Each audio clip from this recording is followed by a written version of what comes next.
This conference will now be recorded. Well, thank you all for joining me here on March the 21st. Welcome to another edition of Virtual Business Networking Meeting. As usual, we have a nice combination of people that have been here before, maybe multiple times. They're veterans. Sometimes they know the system better than I do, which is very good because sometimes I skip stuff or forget to do stuff and they remind me. So that's the nice thing about having veterans here. And we have some new faces, which I'm excited to meet, and I'm sure everyone else is too, and learn what they do. So very quickly, this meeting has three parts. The first part is we will all take a minute or two to introduce ourselves to the rest of the group. Say who we are, what we do, our product or service, maybe where we are geographically, because through the magic of the internet, we're very dispersed geographically, and I don't want to take away anybody's thunder. Um, then hopefully that'll take 10, 15 minutes. After that, we will have our guest speaker, who is Don Pudner. He's the president of Take Back Action Fund, which is a conservative lobbying group, a little bit right of center. And they work on some stuff that is super, super important, always in the news. I'm reading about it all the time. Don't want to steal any of his thunder, but I'll just mention some of the things they work on. They work on redistricting, voter registration, voter ID, and also something that's very interesting to me, ranked choice voting, and a couple of other things. And I'll give you guys a little sneak peek. He's also very involved with statistics. And it's so great that we actually have him here in March because one of the things he works on is a newsletter for March Madness and basketball. So, again, that's not really today's topic, but if anybody's bracket is blown up and maybe they want a little help for next year, maybe John's your guy. Um, and hopefully after that, we'll still have some time available for first questions and answers from our guest speaker, and then just questions and answers in general for anybody that the introductions triggered something interesting or some thoughts, or you just want to dive a little bit deeper. And of course, we encourage doing business back and forth. So that is my introduction. That is the meeting. And I'll just start in the order that I see people here on my screen. Oh, one last thing in the chat. If you want to put your contact information, your email, your phone, your website, LinkedIn profile, whatever it is you want to put, I will share it after this meeting, and I'll try to remember to copy it because the old system would copy it and save it for me automatically, and now I got to do it manually. But I'll try to, before I log out, remember to copy that so I can share it with everybody in an email later. So with all that, Diane, I know you've been here before. Could you please take a minute or two to introduce yourself to the rest of the group, please?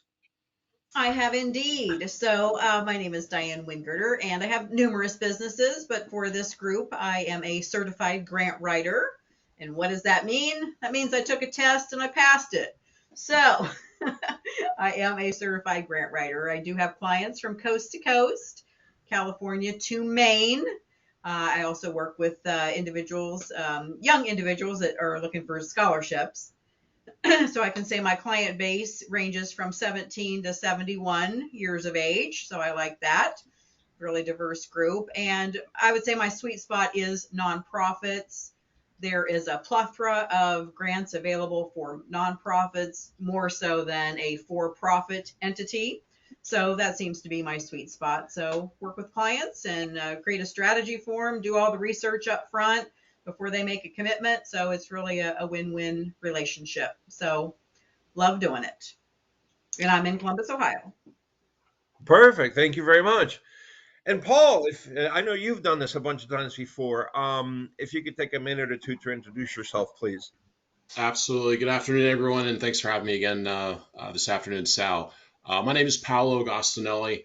The name of my company is Equitas Funding Group. We're a real estate investment firm located just outside of Pittsburgh, Pennsylvania.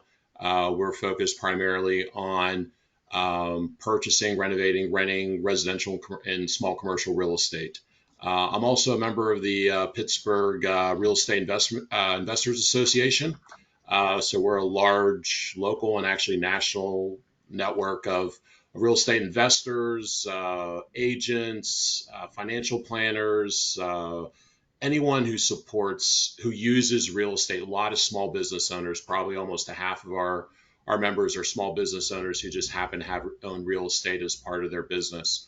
So if there's anything that I could do specifically to help anyone, I would love to do so. And even if there's something that I can't help you out with specifically, please still reach out. Part of a large network that if you have any questions or need any resources in Pittsburgh, Ohio, maybe some other states as well, I can certainly put you in contact with anyone that makes sense to help both sides. So I'm happy to facilitate and make any connections as would be beneficial. So thanks again for having me, and I look forward to listening to John and everyone else this afternoon. Thank you. Perfect. Thank you very much. And now we have a new face for the first time joining us, which is very exciting. So Mary, and I'm assuming you say it, and please excuse me, Fiadesi, if you could please take a minute or two to introduce yourself. Thank you. My name is Mary Fiadese. You actually got it right. I'm from Ghana, West Africa, Accra to be precise. And my company is Theodora Ghana Virtual Assistants. So it's a nonprofit organization focused on social impact, helping train women in Ghana who does not have most parts educational background and all these things and will mostly not get job in Ghana. So we train them to become virtual assistants to and we offer these services especially for US companies, small business owners, individuals usually do not have a full-time employee or cannot afford a full-time employee. Mostly they need services, but some of them are so confused about exactly what they can outsource to someone because they have a lot going on and they like managing everything by themselves. So it becomes overwhelming as to what you can actually give to someone to help you with. So we help them with some things like their marketing task and research and so many other things as well. So I think that's my introduction. Perfect. That's And beautiful. nice to Thank you meet very you much. all. I will say, don't forget to put your contact information in the chat so I can share it with everybody. And if anybody's interested in having a virtual assistant, I will just say this. I was very excited about being able to have Mary on today because she comes very, very well recommended. So, again, if somebody needs a virtual assistant, and again, the beauty of this is she's in Ghana, her market's in the US, and through the magic of the internet, we're all connected here. And again, she comes very, very well connected. John Putner, I'm Thank going to you. skip you just because obviously you're our guest speaker, so you'll get the balance of the time. And I'm going to go here to John Nauman. And John, if you could take a minute or two, please, to introduce yourself. Yeah, absolutely. My name's John. Just like the first person who talked, I own multiple businesses, but I'm here for my business called Solar Ridge. I help families transition into renewable energy and save thousands of dollars in the process, all while educating in the transition process. I'm super excited to be here, and you know, I can actually do solar transitioning in 25 states now. So you know, this national networking group is a great way to get started. I am personally based out of the South Hills of Pittsburgh, but I most recently lived in Florida and then came back. So Pittsburgh is my home, and I focus here, but I'm more than happy to help anybody nationwide. Perfect. Excellent. Thank you very much. And let's see, Jennifer, are you there? Yes, I am here. Well, Currently, Jennifer, you're an old pro, so if you want to take a I know, minute or two, right? yeah, introduce yourself. All right.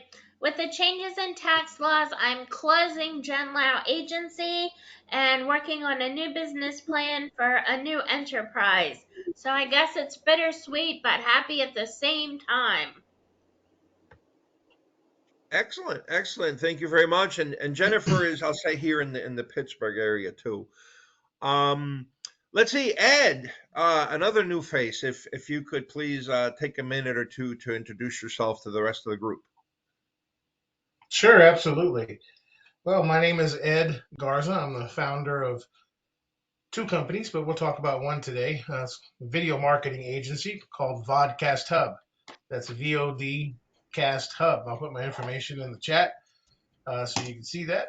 And of course, we specialize in a couple things. We have our own software that's proprietary, patent pending, that allows you to do 5 specific things. You can send video email, create unlimited brand videos, collect video testimonials really fast, send video messages with LinkedIn messaging, Facebook messaging, text messaging, and video email as well. Circling back around, you can send unlimited video messages and you can create unlimited video stories. Our platform is real simple. It's like using a remote control to watch your Netflix shows.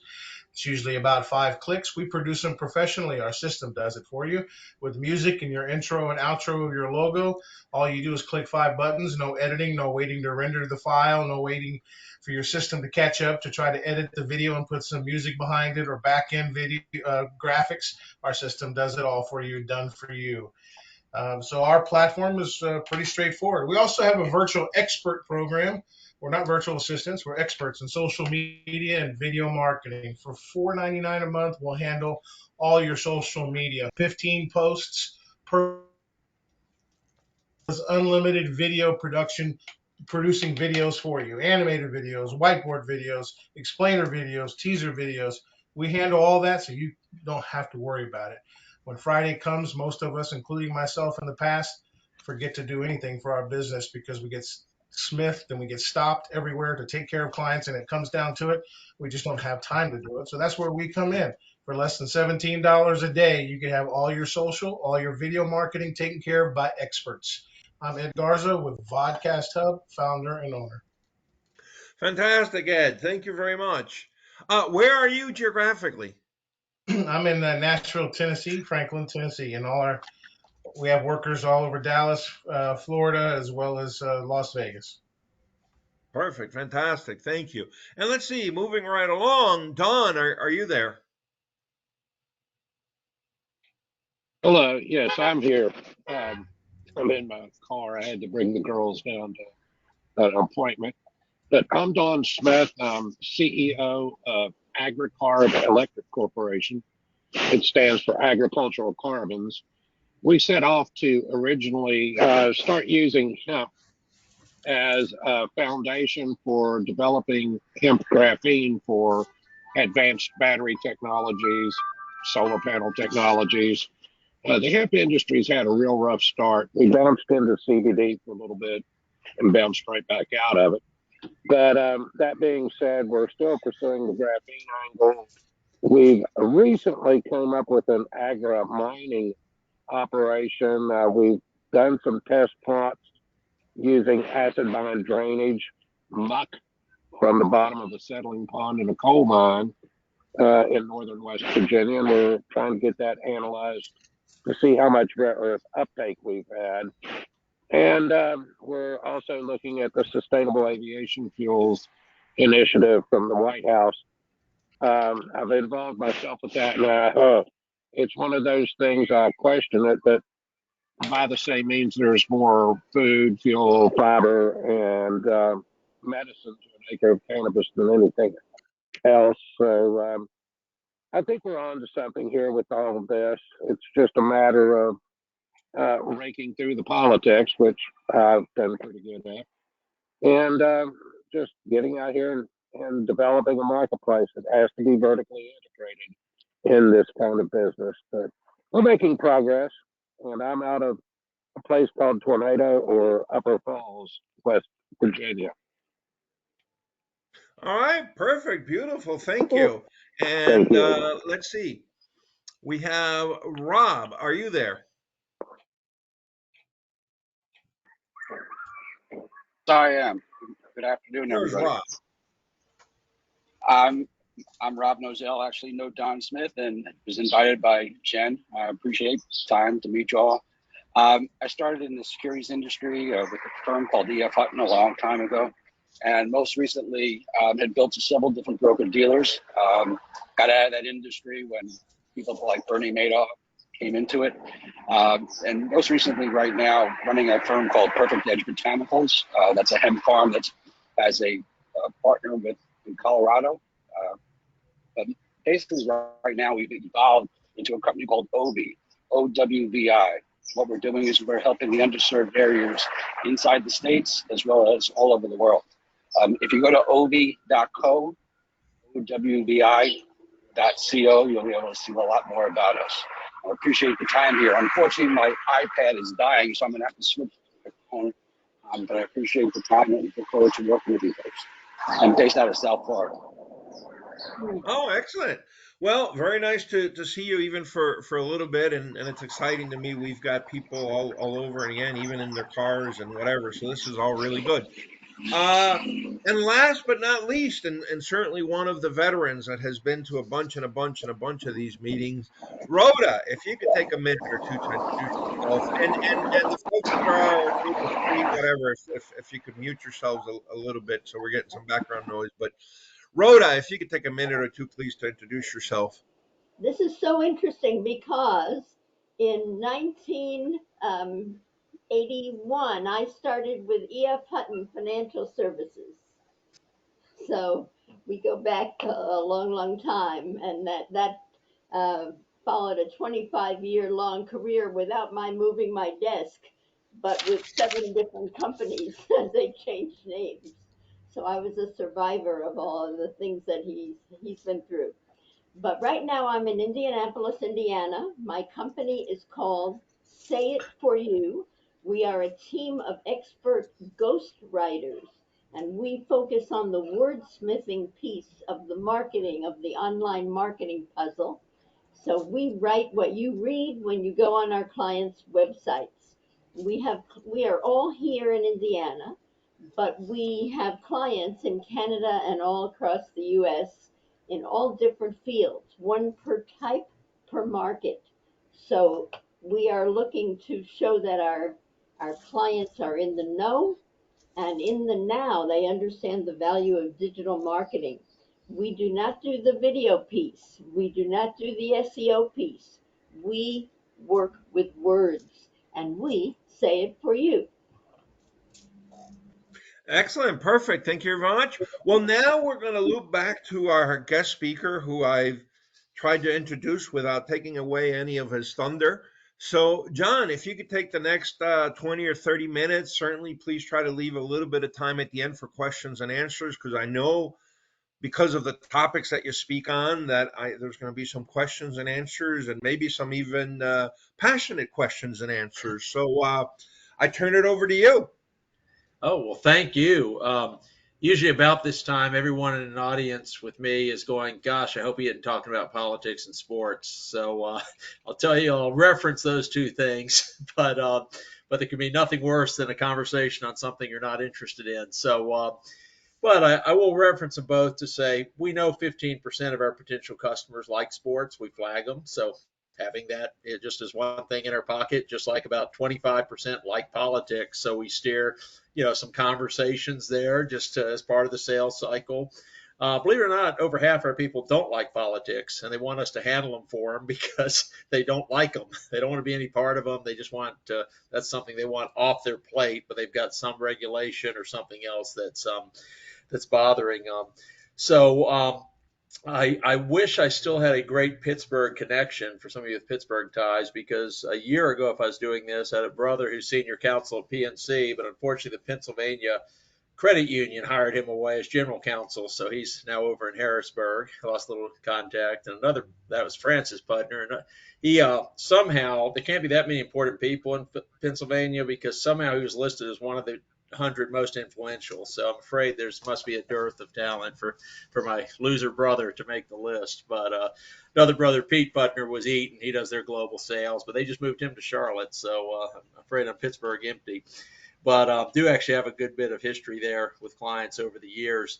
Um, I'd say that the two things that surprise people the most about our business once we really get talking to them, because we have things, we have done business projects in the lower 48, as they say. I mean, I have had business meetings, in person in all 48 states, of some kind. So they perceive this huge network, and then they're just shocked to realize we're $1 to $1.5 million gross revenue a year. And that has been the same since '07. That is my floor and that's my ceiling. And I think I know why. That was through a few years of for-profit company where we're doing everything for profit. Then a few years of nonprofit, which alluded to earlier. Diane, writes pitches. That was it. And now we're kind of in between with a 501c4, which, not to get an IRS code for those who don't follow it, but it's kind of more political and closer to, it's still a nonprofit, but not the pure nonprofit tax deductible checks. And I think the reason for that is because everything we do is very labor intense. The two components I've found that are hard for a lot of businesses to get is you need to both understand retail sales, which is never going to change, and buy into all the new ways you can micro-target and use digital. And generally there's resistance to one or the other. You have people who feel like they're good at one side of that equation and sort of don't buy the other half. Either the old retail is just out the door, and why do you ever talk to anyone anymore when you can target everything through data? Or there's the flip side, of just, these new snazzy kids think they can do all this stuff. They don't understand how a sale works. So that's what I've found in our pitching. I think when I really go through with other business people on why we also have a ceiling is we dive into projects once we get a few clients, and it's just labor intense. The last 3 weeks for a brand new client, me and my team will have dialed 2,400 targeted people, and every one of them calls with my ID on the phone when they call, whether it's through a HubSpot or another system. So I get every return call. And I hear people do this with robocalls and other things, but we really personalize the individual pitch. We know something about those 2,400 people. We know, certainly the county they live in or other flags. And we've got a good little team that leaves a very personalized voicemail if the times to get voicemail, or can carry on a good conversation and say, hey, John really wanted to talk to you, and here's why. And I don't know how many of you have tried kind of the robocall and please call me. I just think these are so much more effective. Now, it leads to a pain because for 3 weeks, every 30 minutes, my phone's been ringing with someone. And if I know it's from this state, I know that's probably who it is. And sometimes HubSpot and your phone, not that I'm pitching for HubSpot, I mean, any CRM, sometimes it's good at picking up. So at least you got to guess, the name, number, county they're calling from. But if not, you just have to wing it. So we really are volume salespeople. And the second thing that surprises people about our business is so little of our revenue is actually political campaigns. That's kind of the sizzle that sells us, that gets us on people's maps. So I had my first Fox News appearance in 2014, pulled off a big congressional upset, knocked out the majority leaders about to become speaker. I mean, it was the 5 minutes of fame moment where, it led to some big deals and all. But that whole effort, a very labor intense 4-month effort to beat a guy with $5 million, we grossed $20,000 on that, probably netted $3,000. So, so the political stuff, and while we're still happy to help someone with a campaign, it's usually strategic to break into an area. I mean, I had Mitt Romney's Mitt Romney's partner, when he first founded Bain Capital, asked me to run a campaign for him. That was a yes. I mean, since then, the connections I've had through billionaires in California through that, it's just part of that networking and showing them, the kind of the intensity with which you have to work a campaign is a very good sizzle to how you get other things done. Off of that, I mean, we had people from other contacts. They had Bain Capital contacts from Stanford, literally tried to hire me on to run mid-cap investment strategies. And I said, guys, I don't own any stock. Like this would be your worst hire ever. And some of them just had the, best athlete, throw the best athlete in, which I don't think is true. I mean, I could have worked really, really hard to be below average maybe in that field, but just the intensity of understanding how to go after it. And we're on these projects, and I know anyone who runs a small business can have, not sleep at night worrying about how you're meeting payroll. What I always tell my friends who go on it their own for the first time, I said, look, when I left a big law firm's consulting arm, I had this problem, and someone told me, John, you're either gonna stay up at night worrying about how to make payroll, or you're working for someone who's staying up at night worrying about how to make your payroll. Always stuck with that. So, we have we do a big volume of stuff to give you some ideas. The more political things we do often include zoning. It just took me a while of running campaigns to realize, gosh, there are people who, whether or not they can get a zoning in a key spot for their store or stop a competitor from getting a spot that's going to peel off 100,000 a month from their revenue, that's actually worth a lot more valuable than the ego heartfelt person who really wants to see people vote for them on election day. So you start taking some of these same tactics and say, gosh, okay, how do we get out there and how do we win these policy issues? And of course, that's where the political connections are good too. I mean, generally, now, I mean, DeSantis is kind of hot on the, if you're in a Republican area, you need Republican legislation. So, friends with the guy running his campaign, both for governor and the sort of presidential. But I also, having worked for Boeing and some top companies before and this kind of stuff, I'm also buddies with one of Biden's longest term guys. So sometimes there's just that, hey, can someone just hear us out? Can you tell us what's possible? But often it's, hey, look, can a couple thousand people call their legislators in this state? Or can 100 people show up at a zoning hearing? And, I don't want to bore everyone with the tactics of how you do that. It is an art, not a science. You try a bunch of things, you see how to engage people.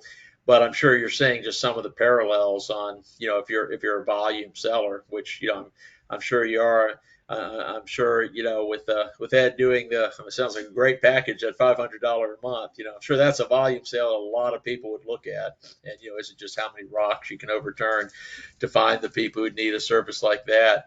And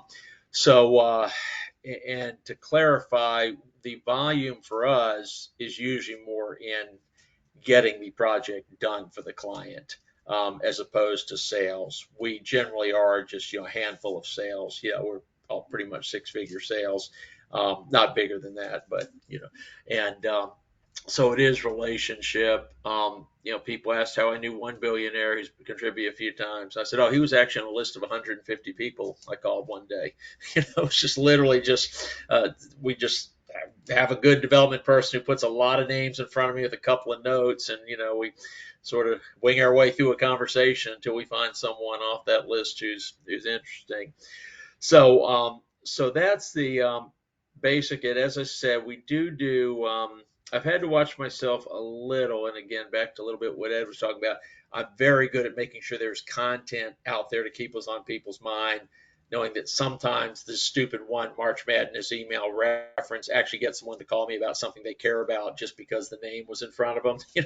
I don't think they really care about filling out their bracket. It's just like, oh yeah, that's that guy. Or politics, or someone's maybe interested in how Congress will break, or how do you think the state legislature will be here. So we don't do nearly enough, at keeping posted on things like that.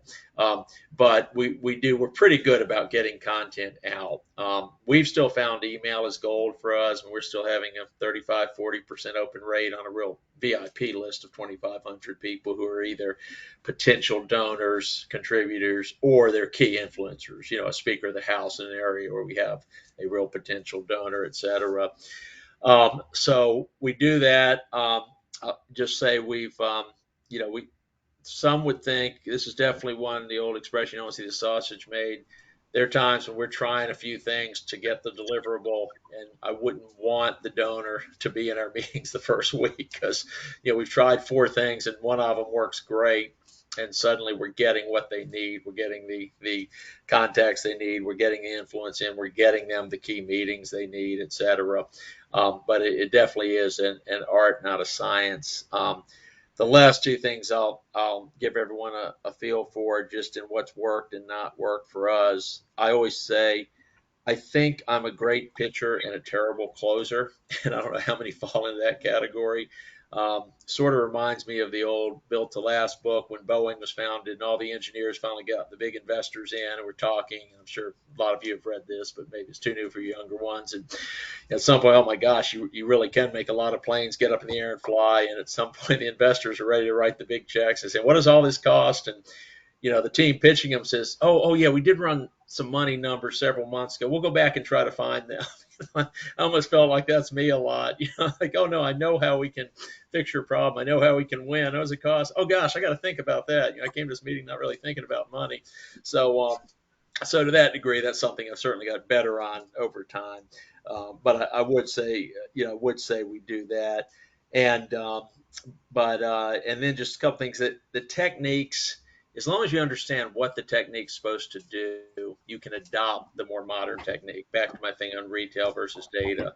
For example, in Bush 2000, I ran the faith-based turnout, which basically means you get people at conservative churches to vote, and you assume there's a good chance most of them vote for you. You don't know. You're just getting them to the polls, but okay, this is a group that's 3-1 in their favor. So we literally had people go out, get church directories, not from the pastor, get them from someone in each church. And over the course of several months, we collected 14 million names that we knew were in a directory of a conservative church. And we mailed them, we phoned them. We literally had people type them all in. I try to explain to the kids today, none of these were electronic. These were a book that people sat there and typed, and then we mailed them and phoned them and all. Well, once you understand how valuable that is, now we geofence a church and you have all the data of the people who are there within that spot. So again, just to understand, there are always better and better techniques, but understanding, what the end goal is. So that's kind of just a smattering example of kind of the kind of things we do. And usually, I'd love to, if any of you see a chance to help network, and we generally just through campaigns have people from a bunch of different arenas and a bunch of different places. So, would love to connect and see. And I've already had one conversation, follow up with a person on this call from last time. But anyway, so that's what we do. And happy to answer any questions. And again, I try not to go much into sports or politics. I'm happy to answer questions on it, but I just didn't want to go down that road and have half of you fall asleep, and wait for the next meeting. So that's what I've got, so. All right, well, perfect, John. That's wonderful. Now, first, we'll have questions for John. So does anybody have questions for John based on what he said or comments? Go ahead, Rhoda. Oh, you're muted, Rhoda. Yeah, explain how that geocaching works. In other words, if I belong to an organization, whatever, the local Republican Party, whatever I belong to, how do you find my individual information from that?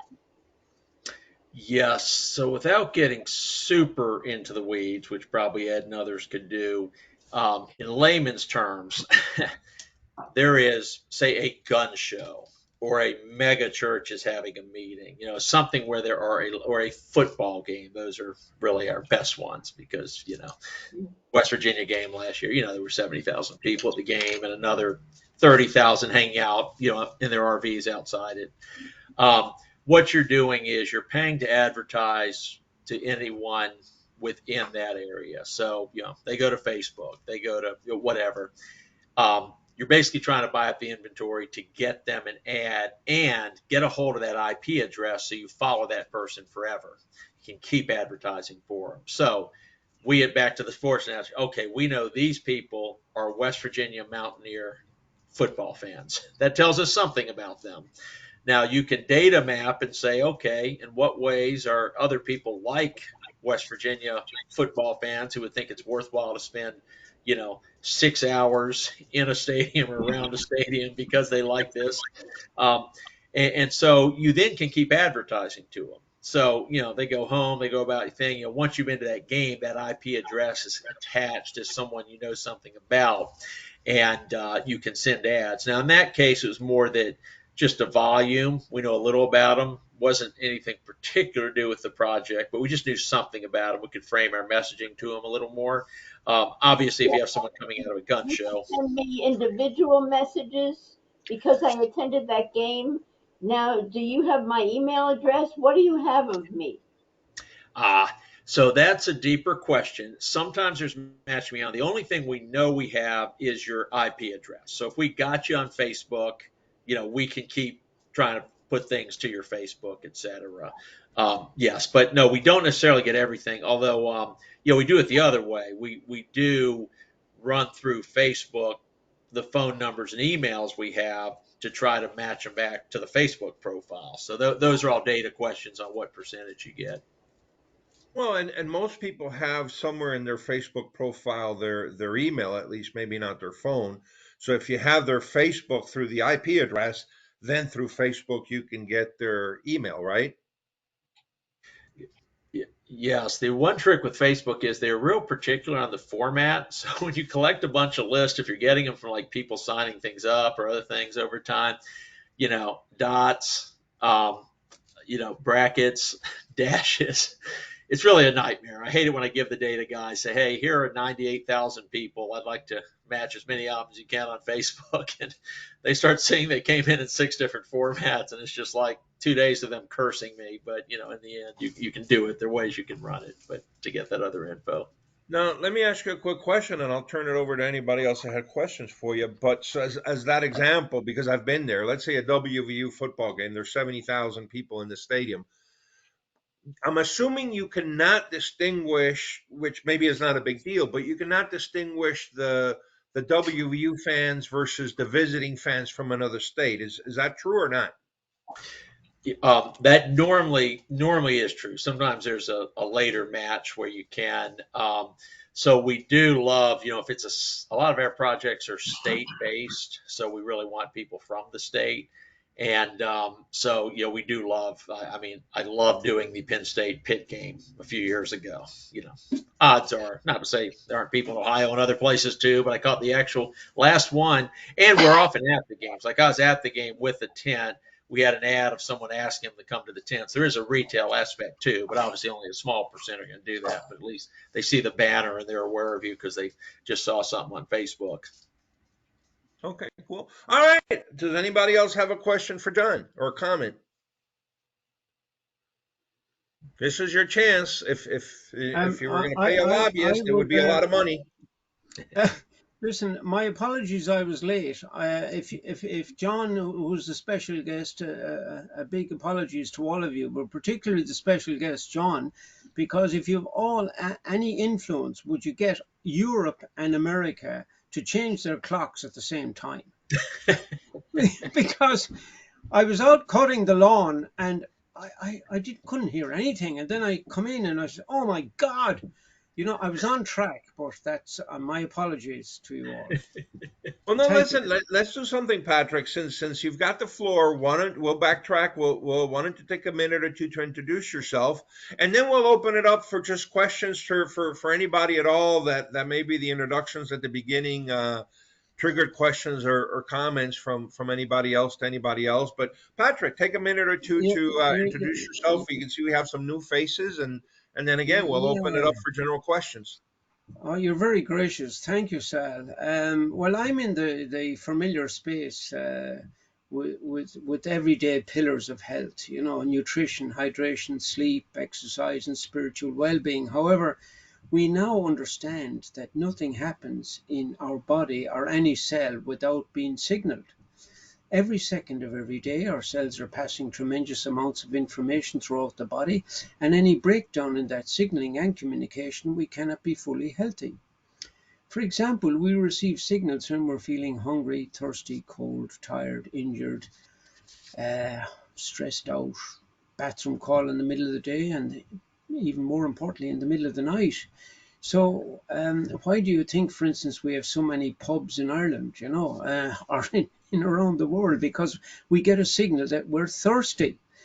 So look at redox signaling molecules goes beyond nutrition and beyond ingredients and impacts the body at a depth that no other supplement has ever come close to achieving.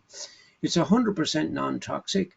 And who springs to mind who has a health challenge or is health conscious or engaging in sport or are those interested in generating an additional income stream now in 33 countries, opening up tremendous financial opportunity. So listen, my thanks to you and my apologies for being late. My details are in the chat. Yeah, I was about to say, don't forget to put your info in the chat. Okay, perfect. Well, listen, guys, we're just about banging here to 2:45 here on the East Coast of the U.S.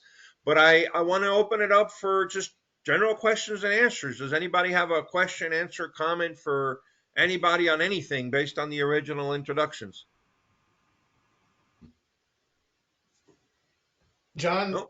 certainly be interested in setting up, one-on-one, learning more about what you do. Obviously, I just basically tap the surface on everything that we do. With 35 employees, we do quite a bit, but definitely be interested in talking to you. We're big data people as well, so maybe there's some synergy there.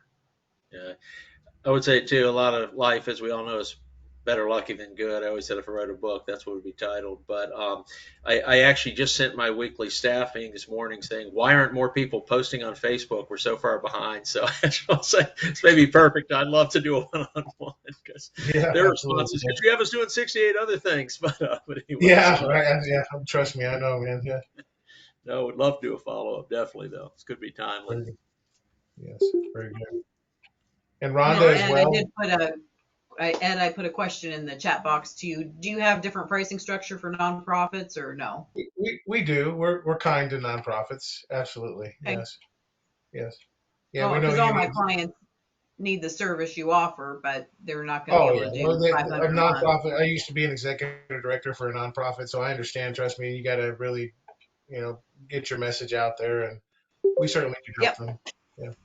Okay, great. Well, I may have a few people for you then, so we can continue a conversation via email. Yes, that'd be great. And Rhonda as well. I'd like to learn more about your writing services. Obviously, we do a lot of that, so we outsource that sometimes, simply because people just, one writer or two writers or even 15 writers, when you're writing for 40 companies or something like that, it gets kind of old. So you need a new, fresh perspective sometimes. There seems to be a lot of non-profit organizations in America because I'm connecting with a lot of people in America, and it's something I hear all the time, and I'm saying to myself, wow, these people are looking for funding and looking potentially for a business opportunity to generate funding. So how does that work? Or are they in that space, or what do they do, or how does it work? Or Well, I think actually that might be a good question for John or Diane. I know part of it, the reason they declare themselves nonprofit or not for profit, however you want to call it, is for tax purposes. I think that's the big incentive for that status. And I believe, and you guys can correct me if I'm wrong, that the flip side is you're supposed to kind of spend and reinvest all the money they get. But if there's anybody that wants to talk to that topic, I'd love to hear it.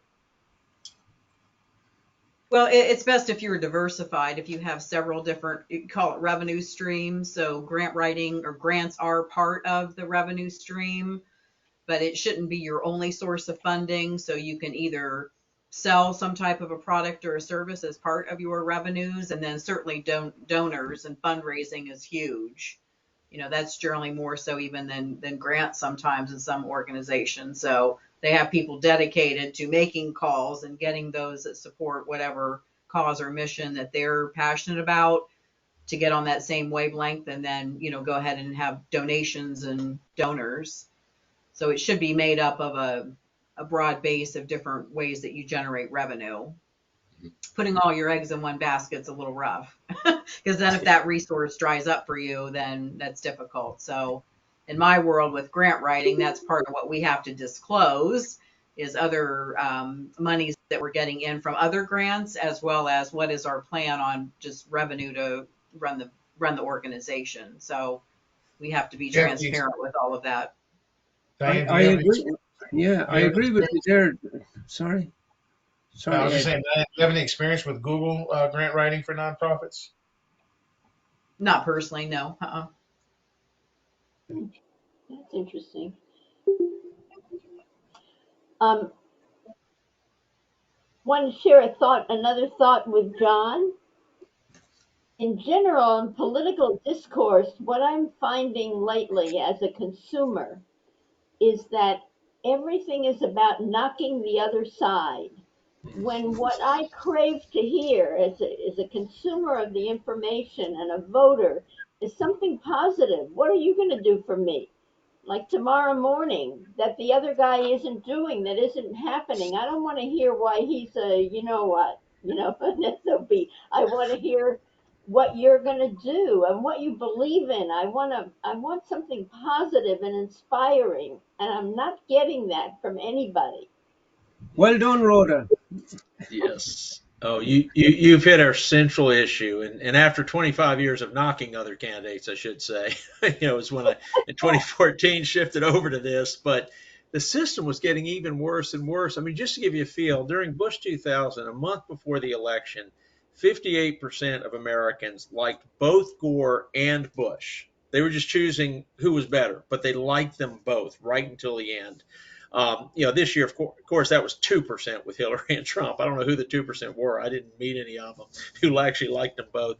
So our central proposal that we lobby for around the country is called Final Five. And I wasn't going to go into our product, but this would solve so much of the incentives that are wrong in politics right now. And I'll refer a book, Catherine Gehl, Gehl, wrote a great book you can look up. She came out of running food business and just got into politics and realized what a nightmare it was. The Final Five takes away the partisan primary, and instead you basically have a open playoff primary where top 5 vote getters advance. Doesn't matter if they're Republican, Democrat, Libertarian. And then from the top 5, you then on general election do rank your candidates. Now we call it instant runoff just because ranked choice voting has been used a lot more in liberal circles, but it's basically the same system. I know at first you're thinking, I don't really care about the logistics, but the logistics would change almost all the negativity. Because right now, so many places you win an election purely by if you can get 35% of your primary voters, because the district's already either Republican or Democrat. So literally your incentive is among the 10% who are going to vote this primary, I need to get, in essence, 3 or 4% of all the voters to win that. Therefore, what is my incentive? It is to destroy any candidate who gets close to me. I don't care if most of the people end up hating me. I win the election because all I need is a plurality, and I need a plurality of a small minority. I mean, the numbers are so small.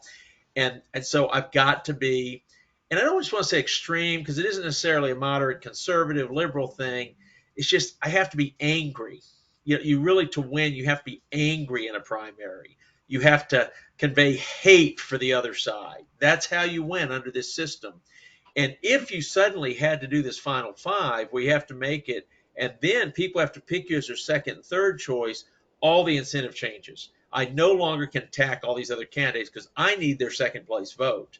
And if I'm the one who ran the nasty TV ad and told everyone they were a scumbag, and now I'm at 35% and they're out, and I need their voters to come to me, I've lost. I can't do it anymore. So it really would solve everything. We just got it through in Alaska, so that'll be the first statewide experiment this year. But it's a lot of localities have it. We're trying to get through in Missouri right now. This is a huge campaign. It'll be on the ballot. But again, I try to avoid digging in the weeds, but on this one, the weeds really are important because they drive the exact end result you want.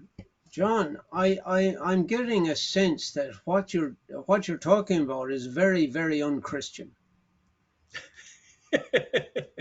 I mean that you have to get angry and undermine somebody else. I mean, it's logically inconsistent to say that somebody doesn't have some good points.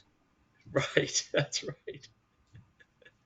Well, I suspect, frankly, Patrick, maybe politics in Europe and Ireland are a little different from Oh, yeah, politics yeah. here in the U.S. Yeah. But Rhoda is right, you see. Rhoda is right. Yes. Okay, guys. Well, listen, let's do something. It is 2:53 here on the U.S. East Coast. Thank you all for joining me. I made sure to copy the chat this time before I end the session here.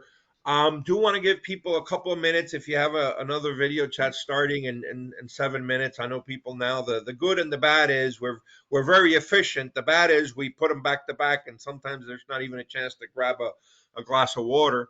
But thank you all for joining me. We'll do it again in exactly 2 weeks. I hope I can see you all. Thank you for the people that are veterans and come to almost all of these. Thank you for the new folks. I hope you enjoyed it and you see the value and you make some business connections out of this and hopefully join us for the next ones every 2 weeks. And that's it. Thank you, John, for being our guest speaker. Very I suspect there's some people here that are going to reach out and need your services. Trust me, I'm sometimes a little bit blind to politics, so I could certainly use the help of folks like you. And that's it. I'll see everybody in 2 weeks. Thank you all very much.